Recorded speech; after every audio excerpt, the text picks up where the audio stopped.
नमस्कार दोस्तों, मेरा नाम है सोनू निगम और आप देखना शुरू कर चुके हैं सेंटर फॉर सोशल स्टडीज़ की वीडियो।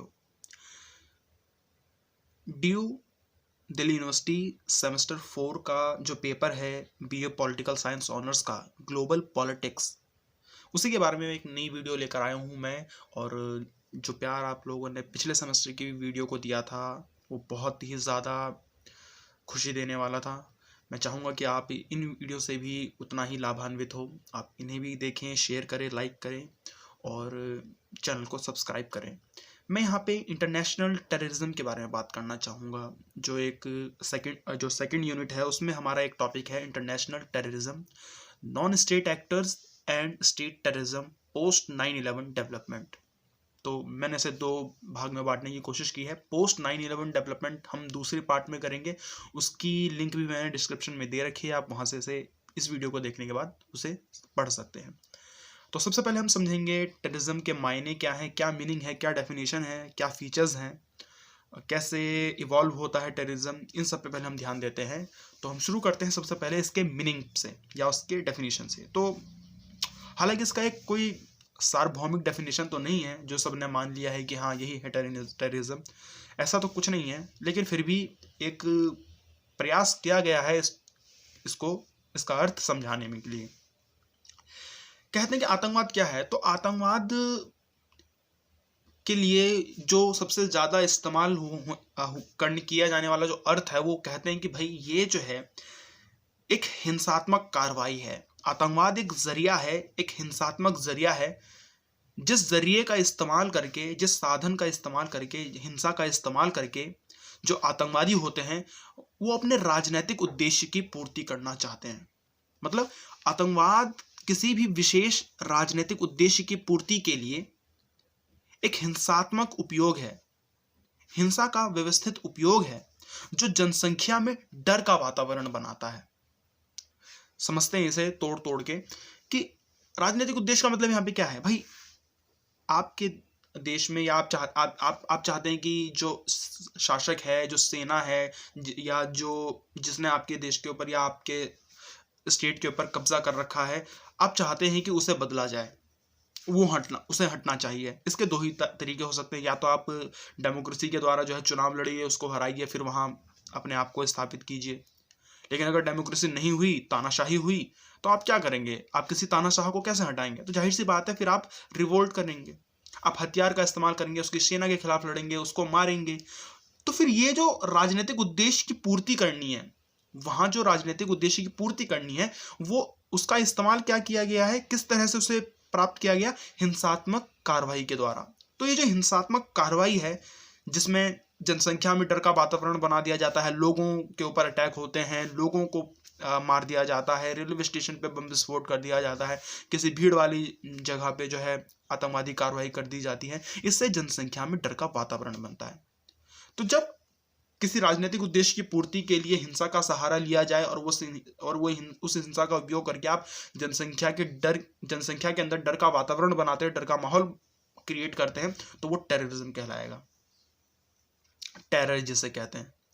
तो आतंकवाद, ये इसके मायने हैं। आतंकवाद, ये जो शब्द है आतंकवाद या आतंक, ये आता कहाँ से है, ये इसकी उत्पत्ति कहाँ मानी जाती है, या इसकी जड़ें कहाँ हैं? तो कुछ लोगों का मानना है, या इनफैक्ट काफ़ी लोगों का ये मानना है कि जो आतंकवाद वाला ये जो शब्द है, आतंक शब्द जो है, दरअसल जब फ्रांसीसी क्रांति हुई तो उसमें एक फ्रेज इस्तेमाल किया गया, रिजीम ऑफ टेरर, आतंक का राज। यहाँ देखिए मैंने लिख रखा है आतंक का राज, रिजीम ऑफ टेरर। 1793 से 94 के बीच की ये घटना, जहाँ हुआ क्या कि रॉबस्फियर जो वहाँ का रॉबस्फियर का राज था, वहाँ रॉबस्फियर एक आप कह सकते हैं सेना या क्लब, आप एक टुकड़ी कह सकते हैं सेना की, जैकोबियन क्लब बनाया रखा था। वो जैकोबियन क्लब क्या करती थी, जो विरोधी नागरिक होते थे, जो विरोधी लोग होते थे, उनका नरसंहार कर देती थी, उनको खत्म करने के लिए बनाई गई थी। और इस जैकोबियन क्लब ने कई लोगों को मारा, कई नागरिकों का नरसंहार किया। तो रॉबस्फियर के राज के समय ही जैकोबियन क्लब क्या कर रहा था, जैकोबियन क्लब का उन्होंने इस्तेमाल कैसे किया? अपने नागरिकों के खिलाफ किया, जो उनके नागरिक उनके पक्ष में थे या जो उनको हटाना चाहते थे या जो भी है, उनके खिलाफ उन्होंने नरसंहार का प्रयोग कैसे किया? जैकोबियन क्लब के नाम से, इस संगठन का इस्तेमाल करके, इस टुकड़ी का इस्तेमाल कर, आप सेना कह सकते हैं, एक तरह की स्पेशल सेना थी ये, जिनका काम ही था नागरिकों को मारना। तो उस समय का जो राज था, रॉबेस्पियर का जो राज था, उस राज को ही आतंक का राज कहा गया। तो आप देखिए कि अपने विरोधियों को हटाने के लिए, मारने के लिए, यानी उद्देश्य की पूर्ति करने के लिए उन्होंने हिंसा का सहारा लिया और जनता में डर का माहौल बनाया। तो रॉबेस्पियर के ही राज को आतंक का राज कहा जाता है। अब आतंकवाद की शुरुआत जो है वो, जैसे कि अभी मैंने आपको बताया कि एक रॉबेस्पियर का राज था। रॉबेस्पियर, अब मान लीजिए कि वहां क्या हुआ, राज्य ने, स्टेट ने आतंक का इस्तेमाल किया है। और जब स्टेट, राज्य आतंक का इस्तेमाल करे तो हम उसे क्या कहेंगे? राज्य द्वारा प्रायोजित आतंकवाद या राज्य आतंकवाद। तो जो आतंकवाद की शुरुआत हुई है, जहां से मैं आपको बता रहा हूं, वहां क्या हो रहा है, एक राजा ही आतंकवाद का इस्तेमाल कर रहा है अपने उद्देश्य के लिए। तो आतंकवाद की जो शुरुआत हो रही है वो कैसे हो रही है? राज्य संस्थाओं द्वारा हो रही है, राज्य के द्वारा हुई है, राज्य ने इसका इस्तेमाल किया आतंकवाद का। लेकिन अगर हम और आगे बढ़ के देखें, मैं उम्मीद करता हूं आपको पूरा दिख रहा होगा यहां से। हाँ, तो राज्य के आतंकवाद की, जो आतंकवाद की शुरुआत हुई है वो राज्य संस्थाओं द्वारा हुई है, ये बात आपको ध्यान रखनी है। लेकिन मौजूदा समय में जो आतंकवाद हमें नजर आ रहा है, आज के समय में जो आतंकवाद है, वो ज्यादातर आतंकवाद ऐसा है, कैसा है? गैर राज्य संस्थाओं द्वारा है। गैर राज्य संस्थाओं द्वारा का मतलब ये है कि जो संगठन है, आज के समय में जो आतंकवादी संगठन है, आज जो आतंकवादी ग्रुप्स हैं, उनके ऊपर राज्य का कोई भी दबाव नहीं रहा, या उनके ऊपर राज्य का कोई कंट्रोल ही नहीं रहा। अभी भी कई जगह है राज्य द्वारा प्रायोजित आतंकवाद, लेकिन जो ज्यादातर मौजूदा समय में जो आतंकवाद प्रचलन में है वो गैर राज्य संस्थाओं द्वारा राजनीतिक बदलाव के लिए उपयोग में लाया जा रहा है। जैसे आप कह सकते हैं ISIS है, कोई सरकार का उनके ऊपर कब्जा नहीं है, या कोई भी सरकार जो है उनका ऊपर कंट्रोल नहीं करती है, वो अपने आप में ही जो है फ्री है ना, उनका कोई जो है ऐसा कोई स्टेट बनाया हुआ है उन लोगों ने।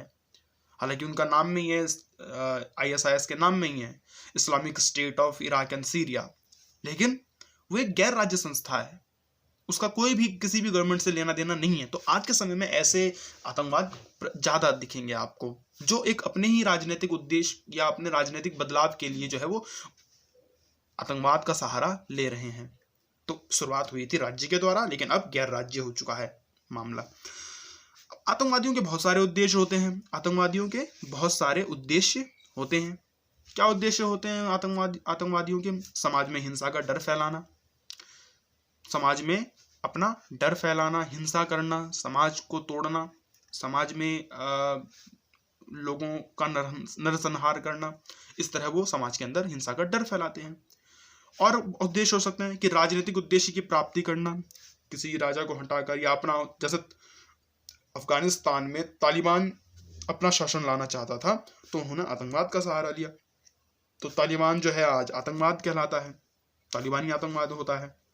तो वो एक इस्लामिक रिजीम लाना चाहते थे अफगानिस्तान में, तो राजनीतिक उद्देश्य की पूर्ति के लिए आतंकवाद का सहारा लिया। तो उनका उद्देश्य क्या था? राजनीतिक उद्देश्य की पूर्ति करना। इन लोग के निशाने पे, आतंकवादियों के निशाने पे, इनके निशाने पे हर समय देश के आम नागरिक होते हैं। बिल्कुल बहुत आसान बात है ये समझने में कि आम लोगों को ये ज़्यादा टारगेट करते हैं, क्योंकि वो सॉफ्ट टारगेट होते हैं, वो कहीं भी जो है आसानी से उन्हें टारगेट किया जा सकता है। और किसे टारगेट करते हैं ये लोग?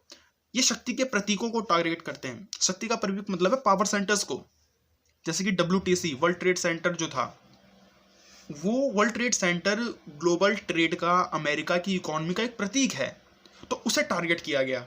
उसे टारगेट करने का मतलब ये था कि अमेरिका को टारगेट करना, ना सिर्फ अमेरिका को टारगेट करना बल्कि एक सुरक्षित बिल्डिंग को टारगेट किया उन्होंने। और ये दिखाया गया कि एक तरह से नमूना दिखाया गया कि अगर हम WTC को टारगेट कर सकते हैं तो फिर तो हम कुछ भी टारगेट कर सकते हैं। वो एक शक्ति का प्रतीक था, मतलब कॉमर्स और ग्लोबल ट्रेड का तो एक प्रतीक था WTC। या फिर जो नैरोबी या तंजानिया वगैरह में, या आप देखें कि दार इस्लाम वगैरह में जो अमेरिका के एम्बेसीज पे हमला होता है, या इराक के अंदर अमेरिका की एम्बेसी पे हमला होता है, या अफगानिस्तान में अमेरिका की एम्बेसी पे हमला होता है, उस तरह से क्या इसका मतलब क्या है, वो एम्बेसी जो है वो पावर का प्रतीक है, अमेरिका के पावर का प्रतीक है एम्बेसी। तो उसे हमला करने का मतलब यह है सीधा अमेरिका के भावना पे चोट पहुंचाना, अमेरिका के एसेंस पे चोट करना। तो वो शक्ति के प्रतीकों को टारगेट करते हैं। इसी तरह से विश्व धरोहर को टारगेट करते हैं, जो मेन बिल्डिंग होती है देशों की, या पार्लियामेंट को टारगेट करते हैं, या किसी सेना के हेडक्वार्टर को टारगेट करते हैं, एयरपोर्ट्स को टारगेट करते हैं। तो इस तरह से बैंक के हेडक्वार्टर्स को टारगेट करते हैं, स्टॉक मार्केट को टारगेट करते हैं। ये सब शक्ति के प्रतीक है, पावर के सेंटर्स हैं। इन सभी जगहों को जो है आतंकवादी टारगेट करते हैं। और तीसरी चीज़ जो इंपॉर्टेंट है जिसमें वो टारगेट करते हैं वो है राजनेता। जी हाँ, मतलब कि जो लीडर्स होते हैं, जो पॉलिटिकल लीडर्स होते हैं, जो बड़े बड़े लीडर्स होते हैं, यहाँ पे राजनेता भी आप कह सकते हैं, या पॉपुलर फेसेस आप कह सकते हैं, जो अपने देशों में जो बहुत फेमस होते हैं, उन लोग को ये टारगेट करते हैं, ताकि उसके द्वारा जो ये बात है, उनकी बात जो है ज़्यादा लोगों तक पहुँचे और ये एक खबर बन जाए। तो ये इनके उद्देश्य और ये इनके टारगेट्स हो सकते हैं। आतंकवादी हमले में जो तरीके अपनाए जाते हैं, मतलब आतंकवादी हमलों के तरीके क्या होते हैं, किस तरीके का इस्तेमाल करके अपनी घटना को अंजाम देते हैं। तो सबसे पहले तो आपको पता है कि ये हत्या कर देते हैं, बम धमाका करते हैं, अपहरण करते हैं, विमान हाईजैक कर लेते हैं, आत्मघाती हमला करते हैं। आत्मघाती हमला का मतलब ये है कि अपने ही जो है शरीर में बम बांध लेते हैं और भीड़ के बीच चले जाते हैं और खुद को उड़ाते हैं, तो बाकी लोग भी जो है इसमें मारे जाते हैं। आजकल नया प्रचलन में भी आया है कि जैसे आपने देखा होगा अमेरिका, फ्रांस वगैरह में जो है ये लोग ट्रक वगैरह को जो है हथियार की तरह इस्तेमाल करते हैं। भीड़ भाड़ी वाली इलाके में जो है ट्रक को जो है पूरा लोगों के ऊपर चढ़ा देते हैं, लोग जो है दब के मर जाते हैं। तो इस तरह से ये इस्तेमाल कर रहे हैं। भीड़ में फायरिंग कर देते हैं बंदूक से और इस तरह वो जनता की जान ले लेते हैं। तो ये इनके कुछ तरीके हो सकते हैं। अब आतंकवादी हमलों के उद्देश्य में देखिए, राष्ट्रीय क्या इनका उद्देश्य ये होता है, या ये किस लिए जो है इस तरह की हमले को जो अंजाम देते हैं, मतलब किसी को भी ये टारगेट बना लेते हैं। क्यों बना लेते हैं? क्योंकि ये चाहते हैं कि पूरी दुनिया का या पूरे देश का जो है ध्यान इनकी तरफ आकर्षित हो, ये पॉपुलर हों, ये इनके डर का एक माहौल बने। तो इसलिए जो है ये हमले करते हैं और चुन चुन कर जो है ये हमले करते हैं। तो राष्ट्रीय और अंतर्राष्ट्रीय स्तर पर अपनी और ध्यान आकर्षित करना इनका उद्देश्य होता है। अपने उद्देश्य की पूर्ति के बाद या फिर अपने उद्देश्य की प्राप्ति के लिए इनको सहानुभूति की बहुत ज़्यादा ज़रूरत होती है। सहानुभूति का मतलब अपने लिए सिंपैथी की बहुत ज़्यादा ज़रूरत होती है। ये ऐसा दिखाने की बात करते हैं, ये ऐसा प्रोपेगेंडा चलाते हैं कि ये कॉज के लिए लड़ रहे हैं, मतलब इनका एक कारण है लड़ने का, और जो लोग उससे रिलेट कर जाते हैं उनकी इन्हें सिंपैथी मिल जाती है। जैसे एग्जाम्पल मैं दूँ, और मेरे एग्जाम्पल को ज़्यादा सीरियसली लेने की ज़रूरत नहीं है। जैसे कि आप देखें कि आपने कश्मीर में देखा होगा कि जब कोई आतंकवादी मारा जाता है, तो जैसे बुरहान वानी के केस में हमने देखा कि जब वो मारा गया तो उसके जनाजे में कई लोग आए। तो ऐसे उनको लगता है, उन लोगों को ये लगता है कि ये इनके कॉज के लिए लड़ रहा था, वो उनके किसी बात के लिए लड़ रहा था, या वो उनके लिए लड़ रहा था। तो उसका जान देना जो है उनके हीरो का चला जाना है, और उन लोगों को जो है उस आतंकवादी से सिंपैथी हो जाती है। तो अपनी जान देकर या जब सरकार इनके खिलाफ कार्रवाई करते हैं तो ये एक सिंपैथी गेन करने का काम करते हैं कि सरकार इनकी बात सुन नहीं रही है, सरकार इन्हें मार रही है, ये अपने लिए लड़ रहे हैं और सरकार जो है इनका दमन कर रही है। इस तरह से ये लोगों की सिंपैथी लेते हैं। या इसके लिए आप देख सकते हैं कि जैसे जो खालिस्तान वाले जो आतंकवादी थे, तो उनको सपोर्ट मिलता था कनाडा वगैरह से, या लिट्टे के लोगों को, लिट्टे के जो आतंकवादी जो ग्रुप था उनको ब्रिटेन से या जो यूरोपियन कंट्रीज में जो तमिल रहते थे, जिनको उनसे सिंपैथी थी, वो उनको फंड करते थे, उनसे सहानुभूति हो जाती थी। तो ये जो है इनका एक उद्देश्य होता है कि सिंपैथी गेन की जाए और अपने विरोधी के नैतिक संकल्प को गिराना, मतलब अपने जो उनका दुश्मन है उनको डाउन करना, ये इनका उद्देश्य होता है। तो ये कुछ आप समझ सकते हैं मायने और डेफिनेशन से जो निकल कर आता है टेररिज्म में। अब इसमें यहाँ पे हमें देखना चाहिए टेररिज्म के फीचर्स क्या हैं, कैसे हम टेररिज्म को और अच्छी तरह से समझ सकते हैं। तो सबसे पहली और महत्वपूर्ण बात तो ये है कि जो टेररिज्म, जो ये शब्द है कि टेररिज्म है क्या, दरअसल ये बड़ा विवादास्पद अब एक शब्द हो गया है, या इसे कहें कि ये जो हम समझाने की कोशिश कर रहे हैं कि ये एक हिंसात्मक है। टेररिज्म ये है, टेररिज्म एक कॉज के लिए किया जाता है, टेररिज्म के पीछे एक आइडियोलॉजी होती है, टेररिज्म के पीछे पॉलिटिकल रीजंस होते हैं। टेररिज्म जो है स्टेट के द्वारा चलाया जाता है, टेररिज्म जो है नॉन स्टेट एक्टर्स के द्वारा चलाया, ये सब एक बहुत ज़्यादा डिबेट करने वाली चीज़ है। तो इस पर कोई भी एक मत नहीं हो पाया कि टेररिज्म है क्या, मतलब एक संपूर्ण सार्वभौमिक परिभाषा इसकी नहीं बन पाई है अभी तक। किसी के लिए कुछ है टेररिज्म, किसी के लिए कुछ और है। जो हमारे लिए टेररिज्म है वो पाकिस्तान के लिए टेररिस्ट नहीं है, जो हमारे लिए टेररिस्ट है वो पाकिस्तान के लिए टेररिस्ट नहीं है। तो इसलिए जो है इसमें बहुत ज़्यादा डिबेट है। लेकिन ये एक बात जरूर सब लोग मानते हैं कि जो टेररिज्म है, जो आतंकवाद है, वो गैर मानवीय हिंसा है, मतलब मानवता के खिलाफ है। ये सब इस पे सब सहमत है। देखिए क्या लिखा मैंने, सबसे पहले महत्वपूर्ण विशेषता ये नजर आती है कि यह एक विवादास्पद अवधारणा है जिसको एक परिभाषा नहीं है, जिसकी एक परिभाषा नहीं है, परंतु ये नहीं आएगा इसमें, जिसकी एक परिभाषा नहीं है, परंतु यह सब मानते हैं कि ये एक गैर मानवीय हिंसा है। इस पर सबकी सहमति है। मैं उम्मीद करता हूँ आप लिखते भी जाएंगे अपने इस लैंग्वेज में। अच्छा, और क्या इसके फीचर्स हैं?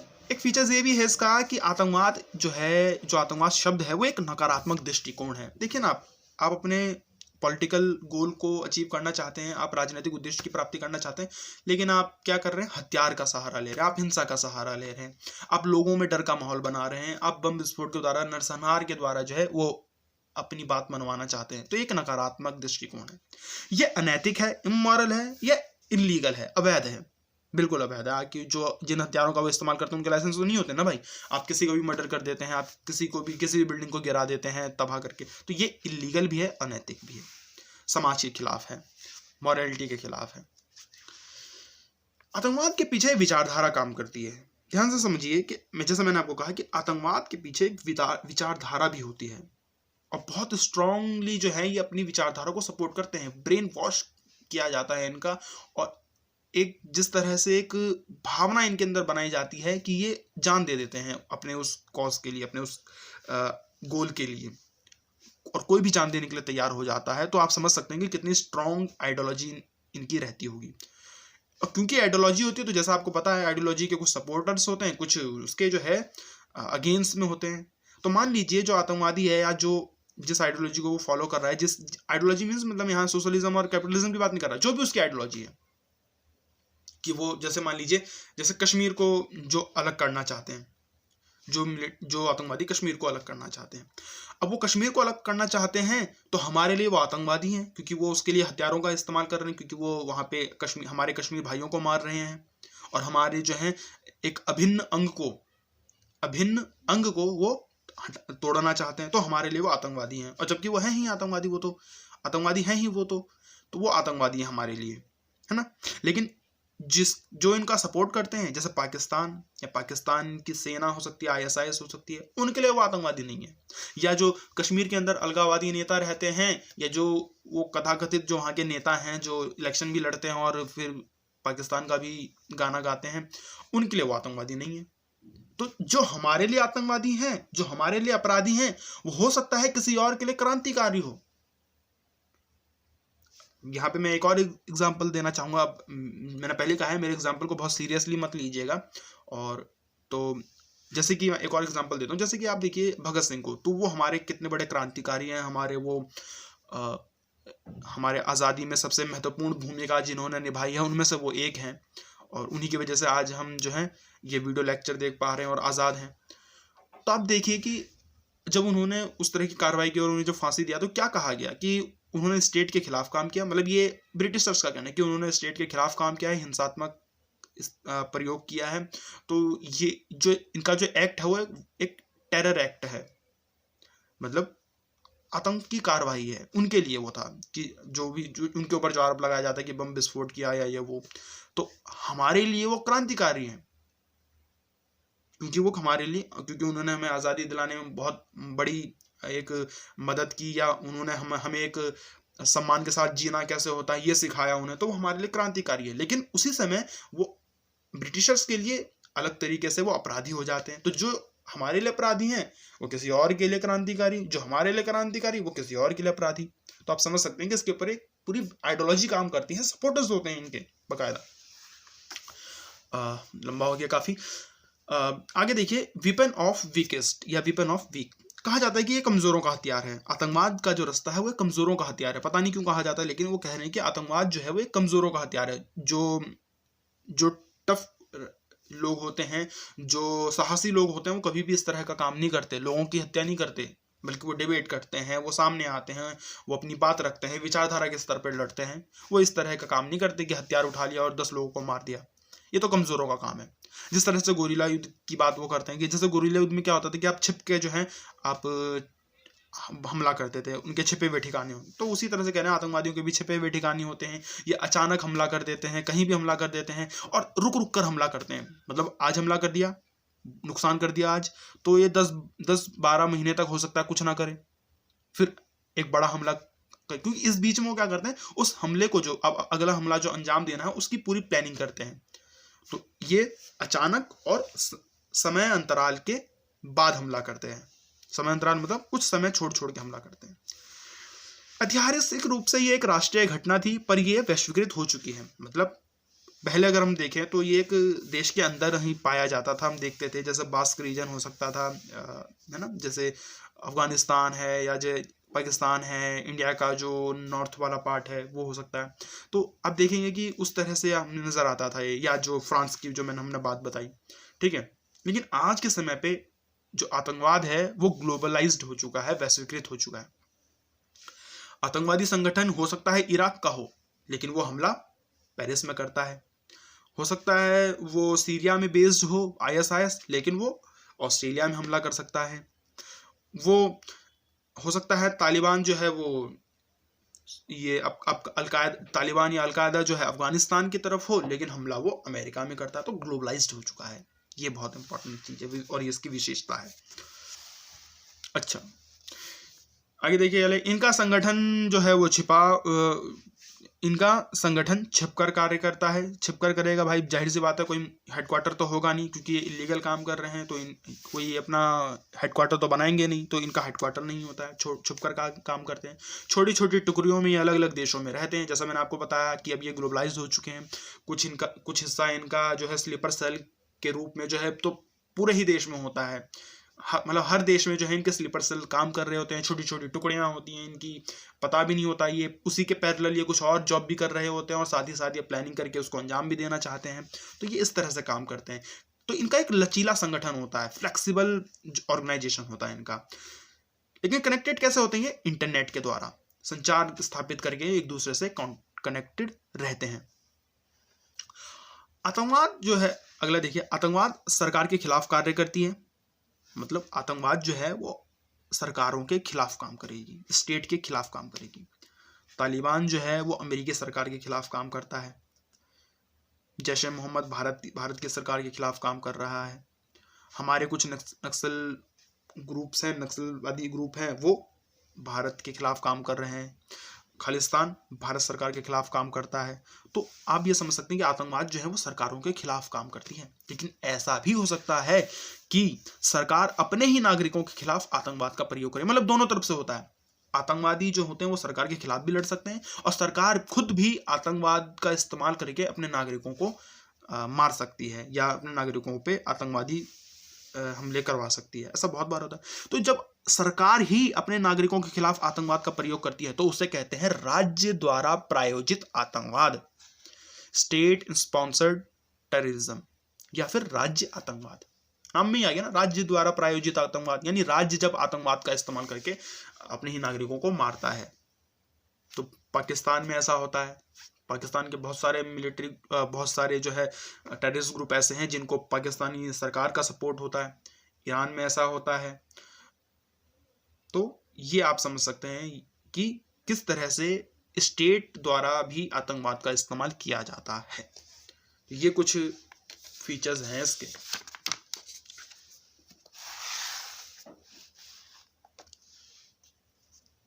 हमें देखना चाहिए कि टेररिज्म का विकास कैसे होता है, कैसे ये धीरे धीरे आगे बढ़ता है।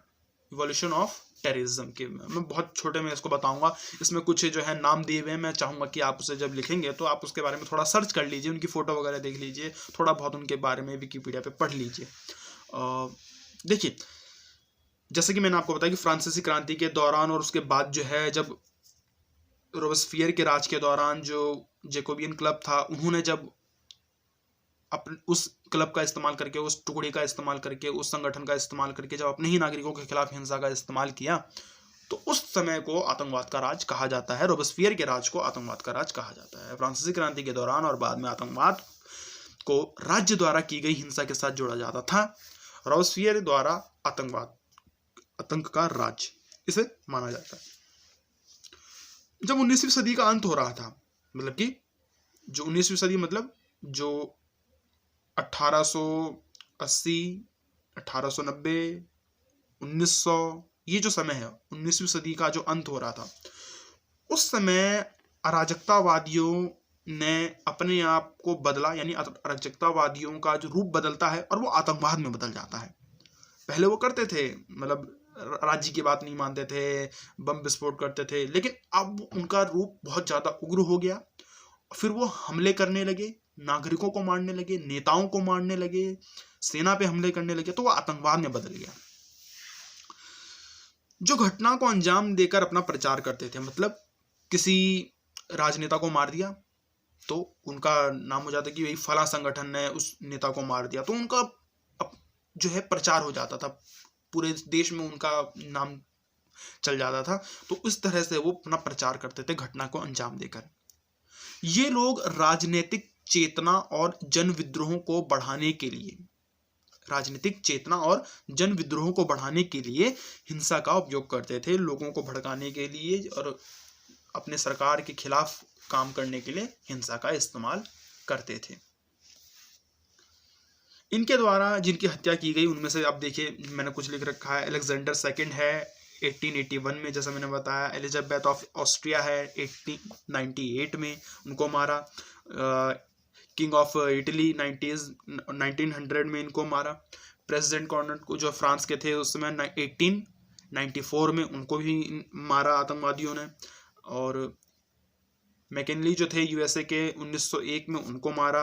और 1914 का तो बहुत फेमस ये है, ये आप जानते भी होंगे 1914 कि आर्क ड्यूक फ्रांस फेर्डिनेंड जो थे, जो मतलब जो केस है पूरा ऑस्ट्रिया हंगरी सर्बिया वाला जो है, जिसकी वजह से ऐसा माना जाता है कि पहला विश्व युद्ध शुरू हुआ, तो इनकी भी हत्या जो है वो ब्लैक हैंड्स के द्वारा की गई, तो वो भी आतंकवादी संगठन के अंदर आता है। तो आप समझ सकते हैं कि जो 19वीं सदी का अंत था, वहाँ कितने बड़े बड़े राजा महाराजाओं, यूँ कहे कि जो स्टेट्समैन थे उस समय के, जो नेता थे, जो लीडर्स थे अपने अपने देश के, उनको कितने लोगों को असैसिनेट किया गया, उनकी हत्या की गई। तो ये आतंकवादियों के द्वारा हुआ।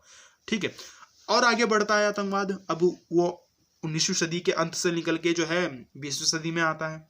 और 1945 से 60 के बीच का जो ये समय है, मतलब सेकेंड वर्ल्ड वॉर के बाद का जो समय है, यहाँ आप देखेंगे कि आतंकवाद जो है वो राष्ट्रीय आंदोलन का हिस्सा बन गया। कई देशों में आतंकवाद जो है वो राष्ट्रीय स्वतंत्रता आंदोलन और उपनिवेश विरोधी आंदोलन का हिस्सा बन गया। मतलब जो ब्रिटेन, जो फ्रांस है, जिन्होंने अलग अलग देशों पे कब्जा कर रखा था, उन देशों ने इनके कब्जे से मुक्ति पाने के लिए, अपने राष्ट्र की स्वतंत्रता के लिए, वहाँ के लोगों ने, वहाँ के नेताओं ने एक आतंकवाद या हिंसा का सहारा ले लिया।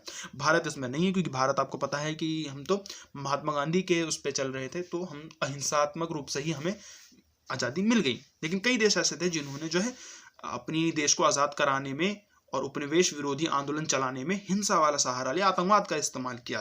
ऐसा तो जैसे कौन कौन से हैं, तो अल्जीरिया में FLN है। मैं कह रहा हूँ कि आप लोग इन सब के नाम को एक बार देख लीजिएगा। अल्जीरिया में जो है FLN है। फिलिस्तीन लिबरेशन ऑर्गेनाइजेशन, और आप देख सकते हैं एंड ग्रुप लाइक ब्लैक सितंबर। और अब ये बहुत सारे नाम आएंगे इसमें, आगे भी और बहुत सारे नाम हैं। तो जो फिलिस्तीन लिबरेशन ऑर्गेनाइजेशन एंड ग्रुप है, या उसके अलावा आप जो कहते हैं जो ब्लैक सितंबर है, ये सब जो है अपने देश की मुक्ति के लिए काम कर रहे थे। जिनका कॉज ये था, जिनका उद्देश्य ये था कि ये अपने देश को आज़ाद कराना चाहते हैं, लेकिन ये इस्तेमाल कर रहे थे हिंसा का। लेकिन काम तो ये अपने देश को आज़ाद दिलाने के लिए कर रहे थे, इसीलिए ये जनता में इनको प्रसिद्धि मिली। लोगों को लगा कि ये हमें आज़ाद कराना चाहते हैं, तो यहाँ पे इनको सपोर्ट भी मिलता है। लेकिन जो इनके तरीका है वो आतंकवाद की कैटेगरी में आता है, क्योंकि ये हिंसात्मक रूप से हमले करते थे। 1960 से लेकर 1970 के बीच में कैसा होता है, 1960 से 70 के बीच में जो है ये दशक बहुत ही क्रिटिकल था।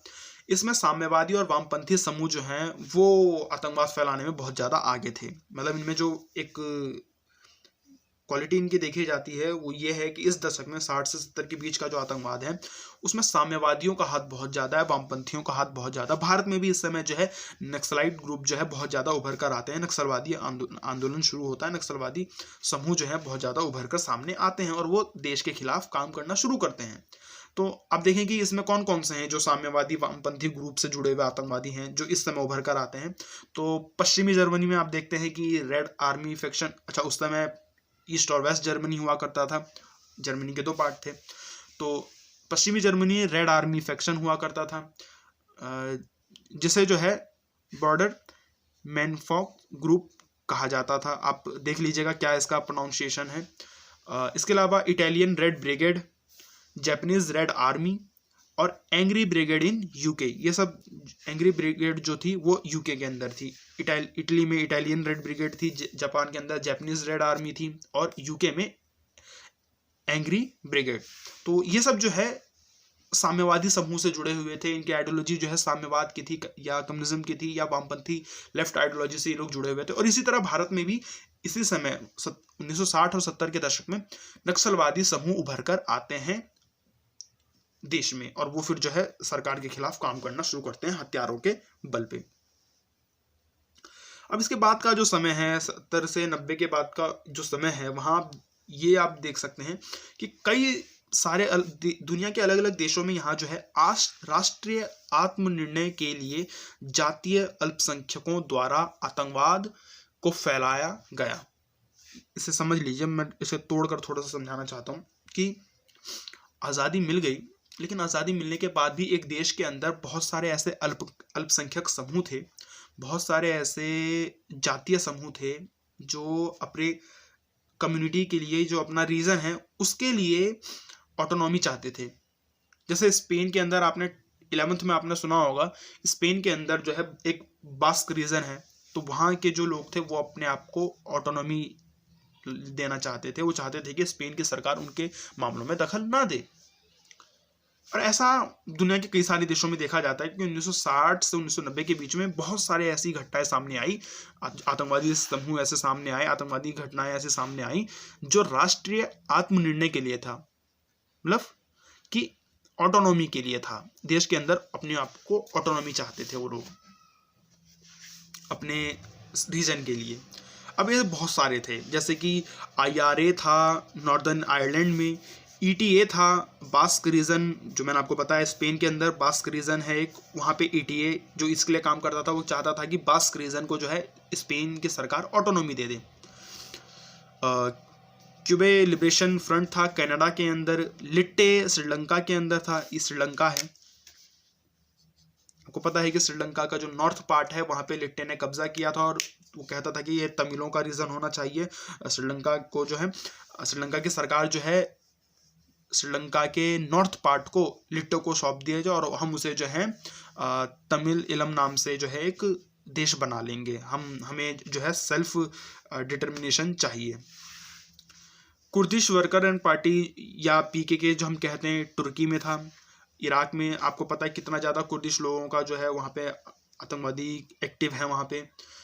कश्मीरी सेपरेटिस्ट मूवमेंट इंडिया के अंदर है, आपको पता है कि वहाँ कितने ज़्यादा आतंकवादी समूह जो हैं कश्मीर को अलग करने के लिए, भारत से अलग करने के लिए वहाँ मूवमेंट चलाया गया और बाद में फिर उन्होंने जो है 1990 के बाद तो फिर उन्होंने आतंकवाद का स्वरूप ही ले लिया।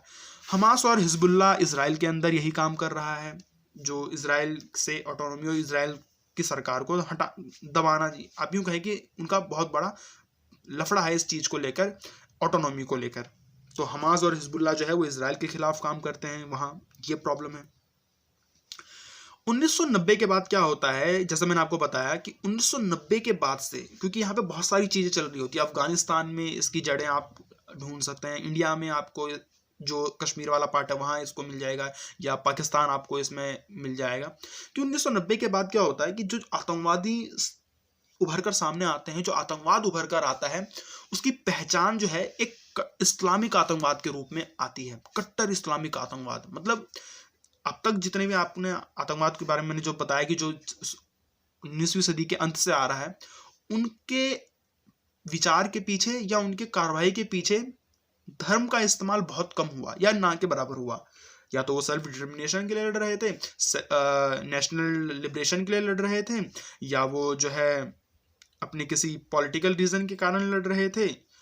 लेकिन इस तरह से कि एक धर्म का इस्तेमाल करके और जिन्होंने पूरे आतंकवाद का इस्लामिक पैन इस्लामिक स्टेट बनाने के लिए और पूरा का पूरा जो है पूरी दुनिया पे इस्लाम को फैलाने के लिए जो है आतंकवाद का सहारा लेना शुरू कर दिया। तो 1990 के बाद का जो समय है, वहां पे जो आतंकवाद उभर कर आता है वो कट्टर इस्लामिक आतंकवाद होता है, जिसे जो है अलकायदा द्वारा निर्देशित किया जाता है। अलकायदा, तालिबान, ये सब ऐसे हैं जो उस कट्टर इस्लामिक आतंकवाद को बढ़ावा दे रहे थे। हाल के समय में ISIS ये काम कर रहा है। ठीक, तो ये आपको समझना चाहिए कि 1990 के बाद ये हुआ। 2001 के बाद पूरी तरह से जो मामला है आतंकवाद को लेकर वो पूरा बदल गया, इसका रोल बदल गया, इसका रूप बदल गया, इसकी काम करने के तरीके बदल गए। मतलब कि पूरी तरह से जिसे हम कहते हैं पैराडाइम शिफ्ट, आतंकवाद का स्वरूप पूरी तरह से बदल गया और वो ग्लोबलाइज्ड हो गया। मतलब दुनिया ने जब 9/11 का हमला हुआ अमेरिका के ऊपर, अलकायदा, तालिबान जो उसमें शामिल थे, उन लोगों ने उन आतंकवादी संगठनों ने ये दिखाने की कोशिश की कि अब आतंकवाद सिर्फ उस तरह से काम नहीं करेगा, या सिर्फ जो है आस पड़ोस हमला नहीं करेगा या उस देश में हमला नहीं करेगा जहां उसके ठिकाने हैं, वो कहीं भी हमला कर सकता है। वो WTC पे हमला कर सकता है, वो पेंटागन को निशाना बना सकता है। तो इसे कहते हैं पैराडाइम शिफ्ट की 2001 के बाद तो आतंकवाद का कॉन्सेप्ट पूरी तरह से बदल गया। क्यों बदल गया कि 9/11 के हमले ने आतंकवाद को एक वैश्विक परिघटना बना दिया, क्योंकि आपको पता है जो लोग इकट्ठे किए गए थे उस हमले को अंजाम देने के लिए पूरी अरब कंट्रीज से लाए गए थे। उन्होंने अमेरिका जाके ट्रेनिंग ली, प्लेन हाईजैक किया, फिर बिल्डिंगों को निशाना बनाया, अमेरिका की इंपॉर्टेंट बिल्डिंगों को निशाना बनाया और हमले को अंजाम देता है। और ये सब कंट्रोल होता है अलकायदा और तालिबान के द्वारा। यह अंतर्राष्ट्रीय शांति और सुरक्षा के लिए खतरा बन गया। मतलब आप देखिए ना, उसके बाद क्या हुआ, जब अमेरिका ने इसका बदला लेना चाहा तो फिर उसने अफगानिस्तान, सूडान, इन सब देशों में जो है उसको हमले करने शुरू कर दिए और नागरिक ठिकानों पे हमला करना शुरू कर दिया। अफगानिस्तान में उस समय इतनी एक्टिव कोई सरकार थी नहीं जो कुछ कर पाती, तो अगर कोई और देश होता तो युद्ध भी शुरू हो सकता था, अगर, है ना। इसी तरह से फिर आप देखते हैं कि फिर 2011 में जो है पाकिस्तान जाकर ओसामा बिन लादेन को मारा गया। तो ये पूरी तरह से अंतर्राष्ट्रीय शांति और सुरक्षा के लिए खतरा बन गया आतंकवाद। अब तक ये अपने ही देश के सेना अपने ही देश के शासकों से लड़ रहा था, अब वो ग्लोबलाइज्ड हो गया, वो इंटरनेशनल तरीके से काम करने लगा।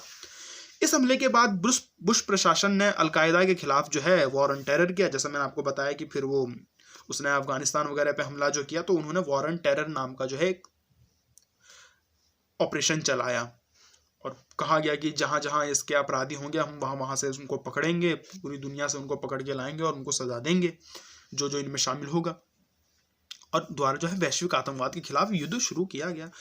ISIS उभर कर सामने आता है, बाद के समय में ISIS उभर कर सामने आता है जो इस्लामिक कट्टर आतंकवाद है। मतलब उसका तो उद्देश्य ये है कि टर्की से लेकर जो है मंगोलिया तक जो है पूरा एक इस्लामिक एक जैसे चांद वाला शेप है ना, या आप यहाँ से शुरू करिए टर्की से, फिर यहाँ वापस आते हुए जो है पूरा अरब कंट्री और जो नॉर्थ अफ्रीका है और पूरा मिडिल ईस्ट वगैरह लेकर जो है वो जाना चाहता है, कश्मीर होते हुए ईरान, पाकिस्तान, कश्मीर होते हुए जो है वो चीन के रास्ते जो होते हुए मंगोलिया तक का जो ये एरिया है वो उसे जो है वो चांद की शेप में है, ऐसा यूं चांद की शेप में है, तो उसे वो जो है पूरा एक पैन इस्लामिक स्टेट बनाना चाहते हैं वो लोग। तो उसके लिए वो कह रहे हैं कि जो हमारे रास्ते में आएगा हम उसे पूरा बर्बाद कर देंगे। तो एक इस्लामिक कट्टर आतंकवाद है, इस्लाम की आइडियोलॉजी को वो लोग फॉलो कर रहे हैं।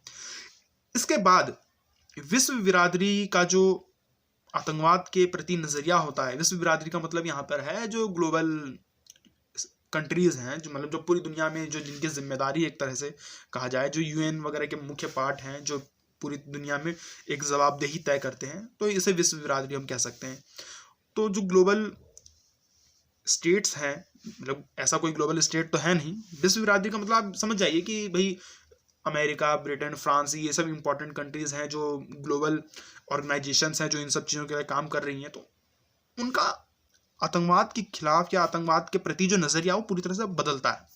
अब वो कहते हैं कि हमें अकेले नहीं लड़ सकते, अमेरिका अकेले नहीं लड़ सकता, इंडिया अकेले नहीं लड़ सकता, उसे सबको साथ आना पड़ेगा अगर हमें अंतर्राष्ट्रीय स्तर के, क्योंकि वो इंटरनेशनली जब लड़ रहा है, इंटरनेशनल तरीके से जब वो हमले कर रहा है, तो उसमें जो सहयोग होना चाहिए वो भी इंटरनेशनल होना चाहिए। सारे देशों को मिलकर आतंकवाद के खिलाफ काम करना चाहिए। तो अब वहां पे नजरिया ये होता है कि घरेलू राजनीति के साथ साथ अंतर्राष्ट्रीय स्तर की जो संस्था है, जो समूह है, वो भी अब आतंकवाद के विषय में एक महत्वपूर्ण भूमिका निभाएगी, आतंकवाद के खिलाफ काम करेगी, आतंकवाद एक मुख्य विषय रहेगा। तो अब जो भी समिट होते हैं, चाहे वो G7 हो, G20 हो, दावोस समिट हो, या यूएन का जो जनरल असेंबली की जो सभा होती है, तो ये सारे सभाओं में आतंकवाद हमेशा एक मुख्य मुद्दा रहता है। चाहे वो ब्रिक्स का हो, शार्क का हो, कोई भी संगठन के कोई भी चर्चा हो, कोई भी समिट हो, उसमें आतंकवाद एक टॉपिक जरूर होता है कि उसके खिलाफ कैसे काम करना है, उसे हराना कैसे। ये इवोल्यूशन, पूरा विकास है टेररिज्म का, कि कैसे 19वीं सदी के अंत से लेकर आगे बढ़ते बढ़ते बढ़ते आज आतंकवाद इस रूप में हमारे सामने खड़ा है। मैंने पहले बता दिया कि 2 वीडियो होगी इसकी, और ये अब हम देखते हैं causes of terrorism. Causes of terrorism तो कहना ऐसे ठीक नहीं होगा, आप इसे टाइप्स ऑफ टेररिज्म कह सकते हैं। कॉजेज का मतलब यहाँ पे आप इस तरह से समझ लिए कि क्यों वो लोग जो है इस तरह से लड़ रहे हैं, या इस तरह से वो कार्रवाई, सैन्य कार्रवाई पे उतारू हैं, सैन्य कार्रवाई नहीं, सॉरी, हिंसात्मक कार्रवाई पे वो उतारू हैं। तो एक कारण तो ये हो सकता है कि सांस्कृतिक और जातीय रूप के लिए वो जो है उस चीज से ये लोग बहुत ज्यादा इफेक्ट हैं, अपने आप को मानते हैं।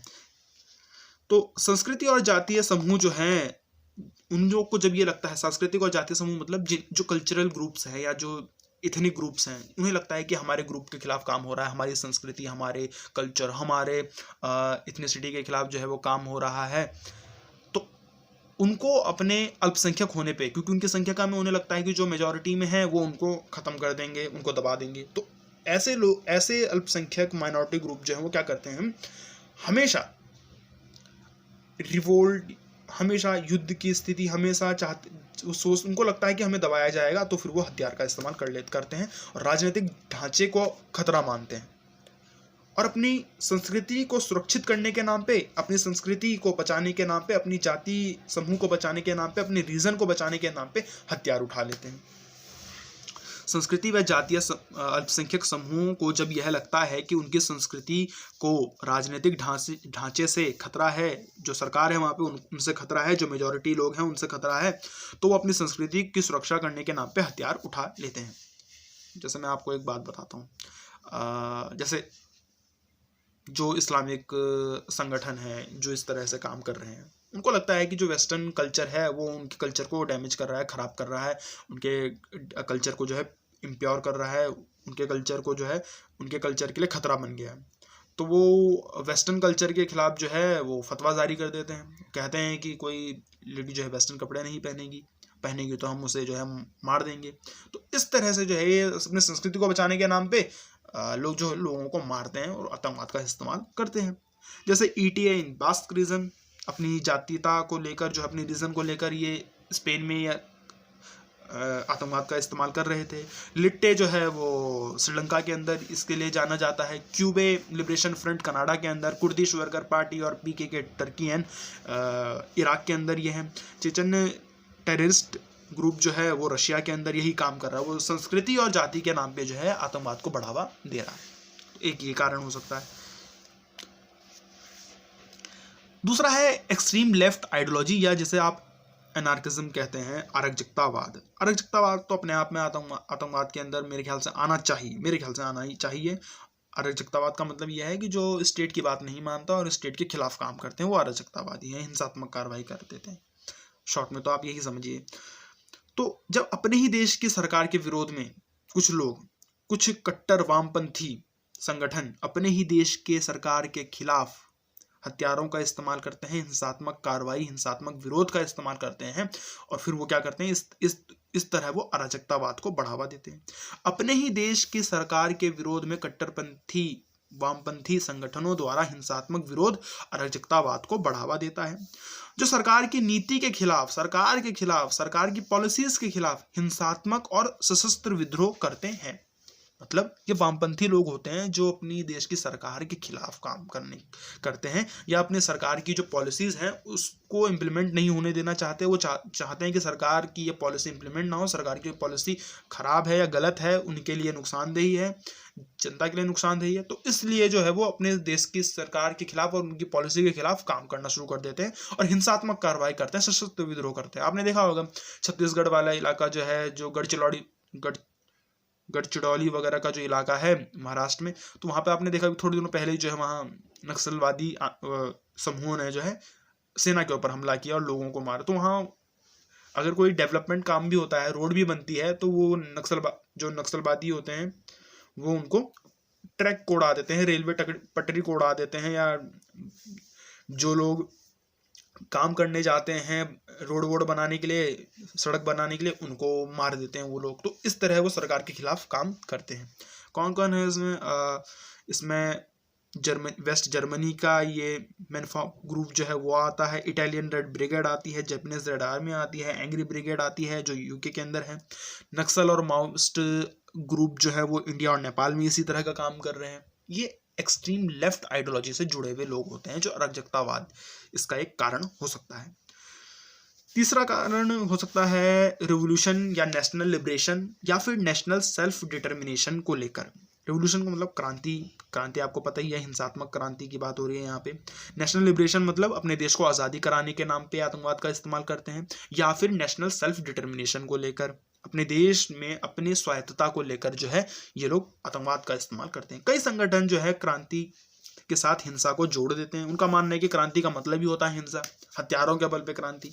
जरूरी नहीं है हालांकि ऐसा हो। जैसा मार्क्स ने कहा कि क्रांति जो है वो हिंसात्मक कार्रवाई के द्वारा जो है वो होगी। ये राष्ट्रीय स्वतंत्रता के लिए तथा उसकी प्रभुसत्ता को पाने के लिए तथा स्वयं निर्णय के अधिकार के लिए जो है आतंकवाद का इस्तेमाल करते हैं। जो अपने लिए अलग राष्ट्र की मांग करते हैं और उस मांग को पूरा करवाने के लिए वो हिंसा का सहारा लेते हैं। तो इन सब की कैटेगरी को आतंकवाद के अंदर लाया जा सकता है, जो हथियारों का इस्तेमाल करके अपनी मांग को मनवाने का काम करते हैं।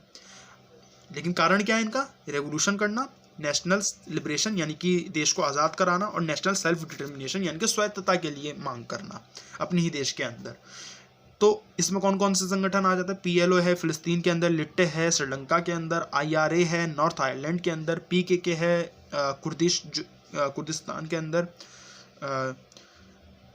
FLQ है कनाडा के अंदर, FLN है अल्जीरिया के अंदर, ETA है बास्क रीजन जो स्पेन का है उसके अंदर। ये सब जो है लिबरेशन, नेशनल लिबरेशन या फिर नेशनल सेल्फ डिटर्मिनेशन के लिए लड़ रहे हैं, आतंकवाद का इस्तेमाल करके अपने कॉज को पूरा करना चाहते हैं। आखिरी एक कारण हो सकता है रीजनल फंडामेंटलिस्ट, रिलीजियस फंडामेंटलिस्ट।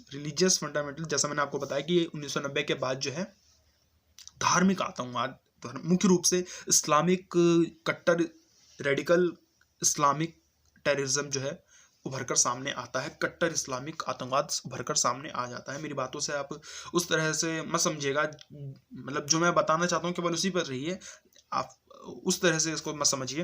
हालांकि आपको इस तरह के फंडामेंटलिस्ट जो है हर धर्म में मिल जाएंगे, लेकिन जब मैं बात कर रहा हूँ एक सिलेबस के तौर पे या बात कर रहा हूँ एक थियोरी के बेस पे, तो हमको वहाँ पे जो हम फ्रेम कर रहे हैं तो हमें पता चल रहा है कि कट्टर इस्लामिक आतंकवाद जो है वो उभर कर सामने आया है 1990 के बाद, तो हमें इस पर बात करनी चाहिए। तो धार्मिक कट्टरपंथ जो है इसमें कई धर्म में पाए जाते हैं, बहुत सारे धर्म में पाए जाते हैं। धार्मिक कट्टरपंथ जो है वो हर धर्म में आपको मिल जाएंगे, परंतु कट्टर इस्लामिक आतंकवाद जो है वो 21वीं सदी की सबसे अधिक प्रभावशाली व उग्र संगठनों में से एक माना जाता है। मतलब 21वीं सदी में जो सबसे ज़्यादा उग्र है, जो सबसे ज़्यादा प्रभावशाली है, जिनका प्रभाव बहुत ज़्यादा है, जिनके संगठन बहुत ज़्यादा हैं, वो आपको इस्लामिक आतंकवाद में ही मिलेगा। जो इस्लामिक आतंकवाद है, कट्टर इस्लामिक आतंकवाद है या उग्र इस्लामिक आतंकवाद है।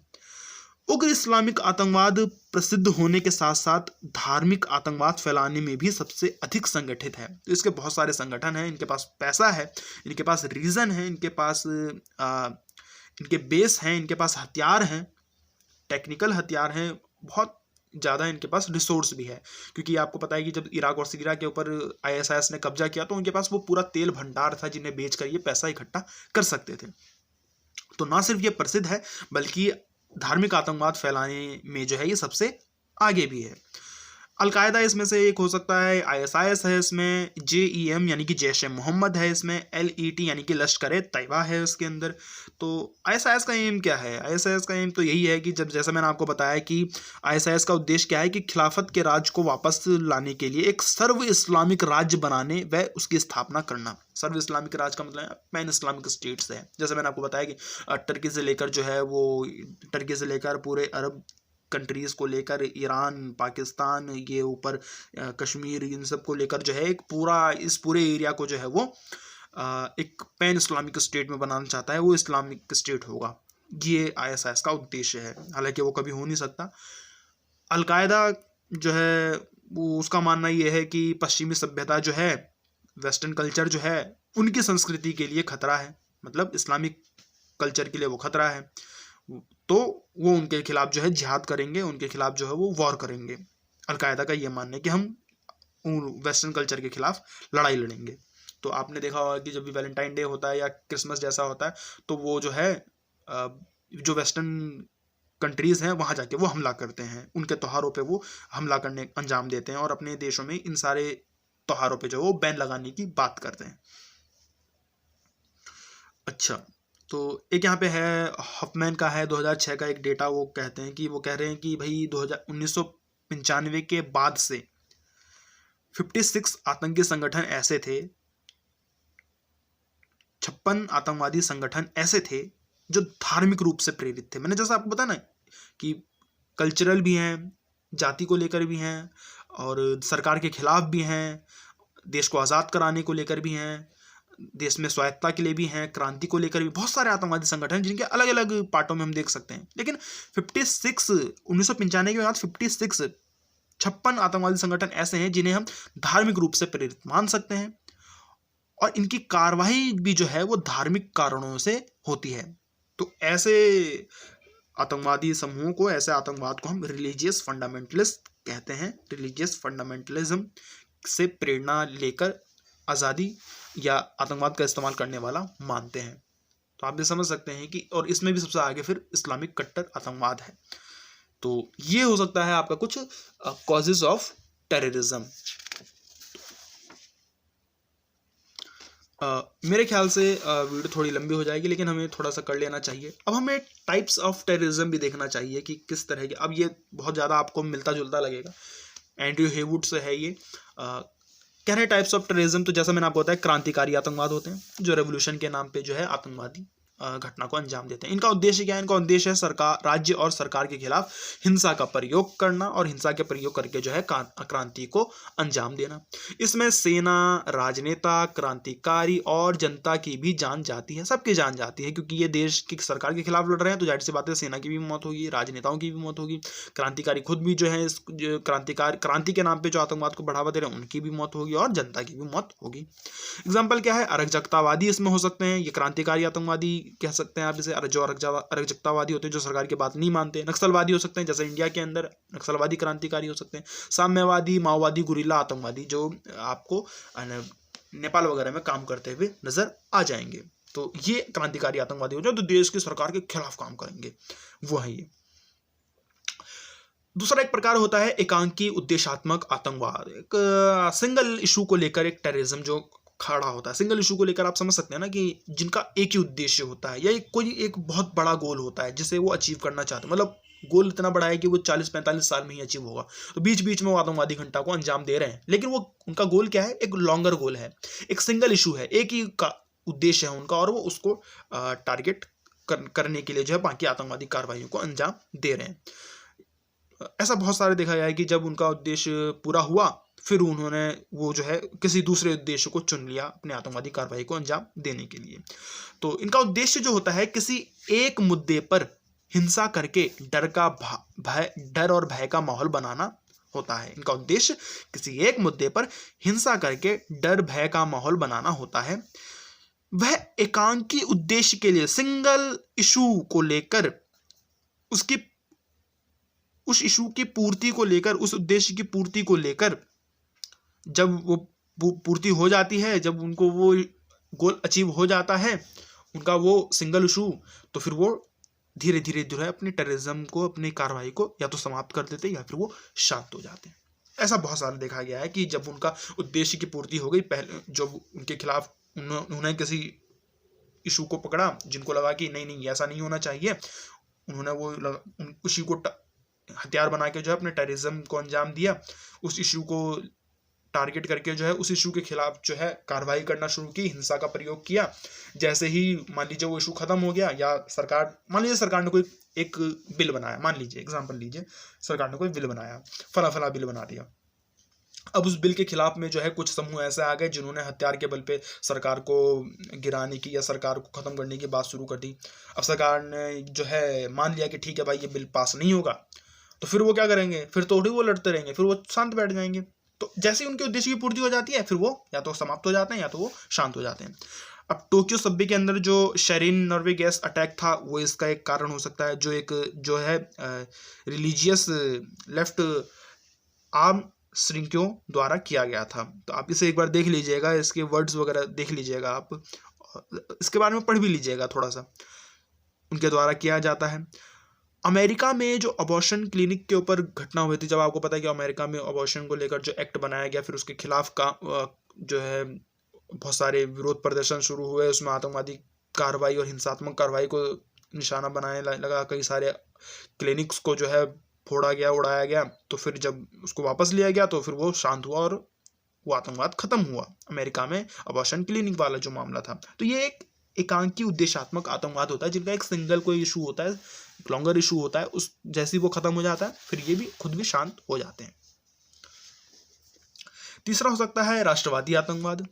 इनका उद्देश्य औपनिवेशिक ताकतों को, अब जैसे मैंने कहा ना राष्ट्रवादी आतंकवाद है, नेशनलिज्म को लेकर जो आतंकवाद को बढ़ावा देते हैं, नेशनलिस्ट जो टेररिस्ट होते हैं, मतलब अपने देश के लिए जो है देश को आज़ाद कराने के नाम पे, देश को आगे बढ़ाने के नाम, मतलब इस तरह से जो है वो आतंकवाद का सहारा लेते हैं।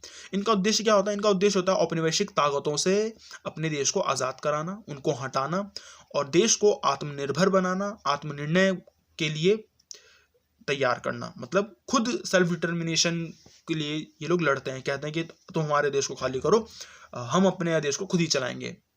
तो ये एक राष्ट्रवादी होते हैं जो राष्ट्र अपने देश के लिए लड़ रहे होते हैं। आत्मनिर्णय के लिए जातीय, धार्मिक और राष्ट्रवादी समूहों द्वारा की गई हिंसात्मक कार्रवाई इसके अंदर आती है। यानी इनका उद्देश्य जो है औपनिवेशिक ताकतों को हटाना और आत्मनिर्णय तथा आत्मनिर्भरता के लिए जातीय, धार्मिक तथा राष्ट्रवादी समूहों द्वारा की गई हिंसात्मक कार्रवाई को एक राष्ट्रवादी आतंकवाद के अंदर लाया जाता है। FLN जो है अल्जीरिया में, लिट्टे जो है श्रीलंका में, हमास और हिजबुल्ला इजराइल में यही काम कर रहे हैं, वो राष्ट्रवादी आतंकवाद के अंदर आते हैं। अब वैश्विक आतंकवाद भी होता है, एक तरह का एक टाइप होता है वैश्विक आतंकवाद, जिनका जो उद्देश्य है या जिनका जो गोल है वो ग्लोबलाइज्ड है, पूरा वैश्विक है, पूरे दुनिया के लिए, लगभग पूरी दुनिया में किसी उद्देश्य को लेकर कार्रवाई कर रहे हैं। इनका उस उद्देश्य जो है वो वैश्विक स्तर पर होता है। जब ये हमला करते हैं तो उसका नुकसान वैश्विक स्तर पर होता है, इंटरनेशनल लेवल पर होता है। जब ये किसी कार्रवाई को अंजाम देते हैं तो वो इंटरनेशनल लेवल पर कार्रवाई को अंजाम देते हैं। इसका उद्देश्य वैश्विक स्तर पर नुकसान और आतंकवाद फैलाना होता है। यह वैश्विक सभ्यता के मध्य संबंधों को बदल रहा है, मतलब पूरी दुनिया में जो एक रिलेशन था वो अब चेंज हो रहा है इसके कारण। मतलब ये जो है आप देखिए कि अमेरिका पूरी तरह से, आप देखिए कि जब कोई क्रिश्चियन जब अमेरिका के एयरपोर्ट पे आता है तो उसकी चेकिंग कम होती है, लेकिन जब कोई अरब कंट्री का कोई मुस्लिम या इस्लामिक रिलीजन वाला आदमी इस्लामिक नाम वाला आदमी जब अमेरिका के एयरपोर्ट पे उतरता है तो उसकी बहुत भयंकर चेकिंग होती है। तो रिलेशन बदल रहा है, इसने बहुत कुछ बर्बाद किया है दुनिया में इस आतंकवाद ने। अलकायदा, ISIS और भी बहुत सारे कट्टरपंथी इस्लामिक आतंकवाद के संगठन हैं जो इसके अंदर आते हैं, जो वैश्विक आतंकवाद को अंजाम दे रहे हैं, जिनका जो डेरा है या जिनका जो कंट्रोल है वो बहुत सारे देशों में है, जिनके समूह जो है वो बहुत सारे देशों में फैले हुए हैं। आगे आते हैं हम लोग कि टेररिस्ट हॉटस्पॉट्स कौन से हैं, मतलब किन जगहों को ये लोग टारगेट करते हैं, कौन से ऐसी जगह है जहाँ पे ज़्यादातर आतंकवादी हमले हो रहे हैं या आतंकवादी समूह हैं जो एक्टिवली काम कर रहे हैं। तो एक मिडिल ईस्ट है। मिडिल ईस्ट मतलब यहाँ पे हम कह रहे हैं जो आपका आप कह सकते हैं पश्चिम एशिया वाला जो एरिया है मिडिल ईस्ट, तो हम उसे कह सकते हैं पश्चिम एशिया वाला जो हिस्सा है। तो वहाँ पे अलकायदा का बहुत वर्चस्व है, वहाँ ISIS है, PLO है, हमास है, PKK है, हिजबुल्ला है। ये सब बहुत ज़्यादा एक्टिवली वहाँ काम करते हैं, आतंकवादी कार्रवाइयों को अंजाम देते हैं, इनके वहाँ ठिकाने पाए जाते हैं। अफगानिस्तान, पाकिस्तान और कश्मीर जोन जो है, जो हमारा जो मतलब जो अफगानिस्तान है, पूरा पाकिस्तान और हमारा जो कश्मीर वाला इलाका है, वहाँ अलकायदा, तालिबान, जैश मोहम्मद और लश्कर तैयबा ये एक्टिवली काम करते हैं। इनके कैंप वैम्प आपको वहाँ मौजूद हैं, वहाँ इनकी ट्रेनिंग होती है।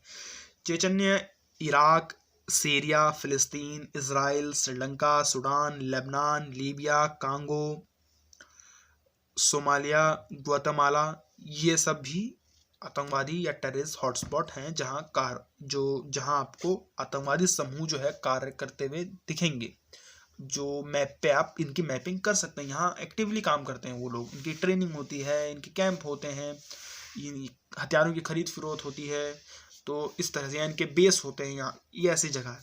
अच्छा, मेन टारगेट क्या है आतंकवादियों का, ये कहाँ टारगेट करते हैं?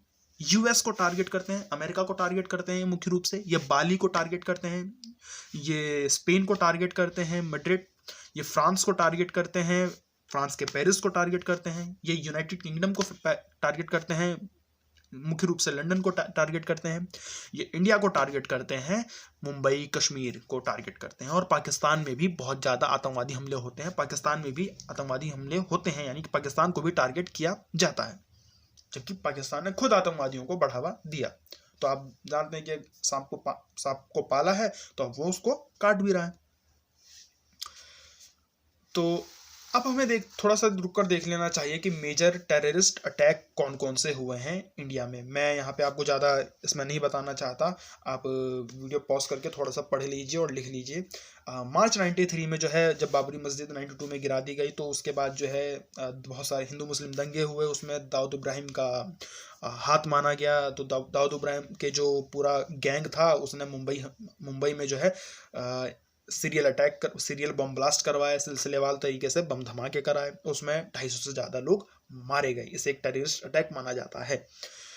दिसंबर 1999 में जो है काठमांडू से दिल्ली आने वाली एक यात्री विमान, जो आपको पता ही बहुत फेमस है, IC 814 जो है 814 जो है, उसे हाईजैक कर लिया गया। हाईजैक करके जो है पहले उसे अमृतसर उतारने की बात हुई, फिर पाकिस्तान उतारने की बात हुई, अंत में जाके उसे कंधार उतारा गया।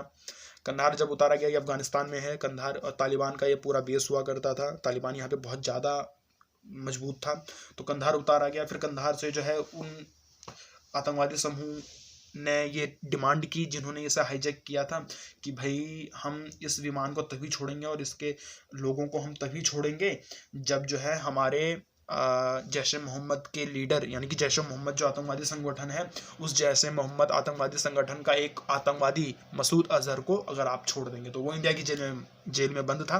तो फिर इंडिया ने जो है मसूद अजहर को कंधार लेकर गए, उसे छोड़ा हमने, और फिर जो है हमने अपना प्लेन वापस लेकर आए। और इस तरह से आप समझ सकते हैं कि ये इससे भी एक आतंकवादी घटना मानी गई। आतंकवादी घटना तो थी ही।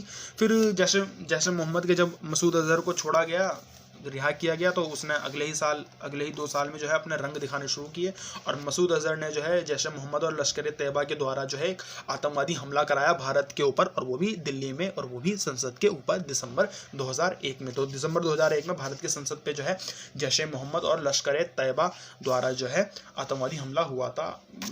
आप सब जानते ही होंगे। जुलाई 2006 में जो है मुंबई की लोकल ट्रेन में जो है प्रेशर कुकर के अंदर रखे गए बम से धमाके हुए और 11 मिनट के अंदर लगभग 7 धमाके होते हैं और 190 के आसपास लोग इसमें मारे जाते हैं 2006 में आतंकवादी घटना। फिर 2008 में बहुत ही दुखद एक घटना हुई हमारे देश में, मुंबई के अंदर 26/11 का जो हमला था, जिसे जो है लश्कर तैयबा ने अंजाम दिया था। पाकिस्तान बेस्ड ये एक आतंकवादी संगठन है। लश्कर तैयबा ने इसको अंजाम दिया। मुंबई में लगातार 3 दिन तक जो है गोलीबारी चलती रही, बम धमाके हुए। होटल ताज, ये महल नहीं है, ताज होटल में जो है ऊपर जो है इसका आग लगा दी गई थी, आपको पता है, विस्फोट किया गया था, अंदर बहुत लोगों को मारा गया था, रेलवे स्टेशन पे बहुत लोगों को मारा गया, और भी बहुत सारे सार्वजनिक जगहों पे जो है कई सारे आतंकवादियों ने हमले किए थे। इस 3 दिन तक चलने वाले आतंकवादी हमले में लगभग 175 लोगों की मौत हुई थी। 175, जो भी आप लिखना चाहें, 175 लिख सकते हैं, 174 भी लिख सकते हैं।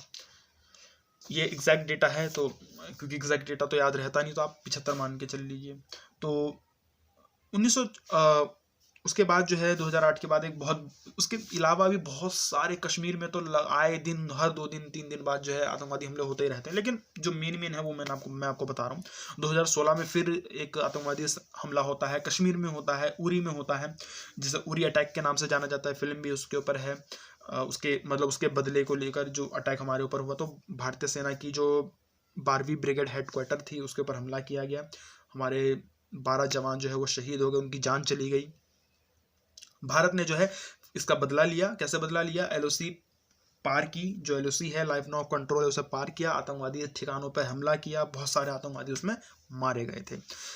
फिर 2019 में फिर से भारत के ऊपर एक बहुत बड़ा आतंकवादी हमला होता है। बहुत निंदनीय था कि पुलवामा अटैक जिसे हम कहते हैं, जहां जो है सीआरपीएफ के जो कॉन्वॉय जा रहा था, 40 जवान जो है जिस बस में थे, जिस बस को उड़ाया गया आतंकवादियों द्वारा, उसमें 40 जवान जो है हमारे शहीद हो गए। जम्मू कश्मीर नेशनल हाईवे पर जो है हमलावर ने क्या किया था, या आतंकवादियों ने क्या किया था कि विस्फोट से भरी हुई कार को सीआरपीएफ के काफिले की बस से जो है टकरा दिया था। जब वो टकराया तो वो विस्फोट हुआ बहुत बड़ा, और उसमें जो है हमारे लगभग 40 जवान जो है वो शहीद